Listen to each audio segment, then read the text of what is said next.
Thermalright Frozen Infinity 360 Installation Guide. Review: is this AIO cooler actually worth it? If you're building a powerful gaming PC and need serious CPU cooling, the Thermalright Frozen Infinity 360 is an interesting 360mm AIO option. But is it really worth adding to your build? If you're interested in checking out this product, I've tagged it in this video, and you can find it through the product link in the description.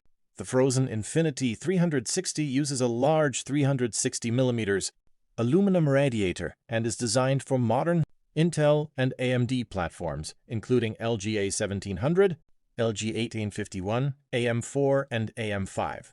It comes with 3 TL12 fans that can reach up to 2000 RPM, with airflow rated at up to 68.9 CFM. The fans use 4-pin PWM connections, while the pump and fans also support 5 volts 3-pin IRGB lighting. Installation is relatively straightforward. After installing the correct mounting hardware for your CPU socket, you attach the pump block to the processor, mount the radiator and fans inside the case, and connect the pump, fan, and ARGB cables. One of the biggest advantages is the 360mm radiator, which provides plenty of cooling capacity for powerful processors. The Infinity-style pump design also gives the cooler a modern gaming aesthetic, especially in an RGB-focused PC. However, there are a few things to consider.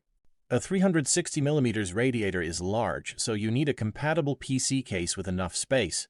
You also need to plan your cable connections carefully, especially if you want to use the ARGB lighting.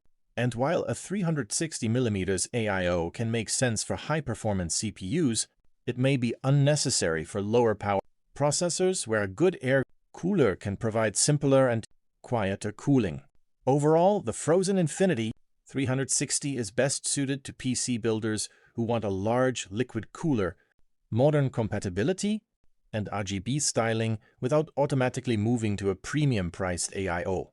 If you want to check the latest details or buy this product, I've tagged it in the video, and you can find the product link in the description. Like the video, subscribe to the channel, and leave a comment with your thoughts on the Thermalright Frozen Infinity 360.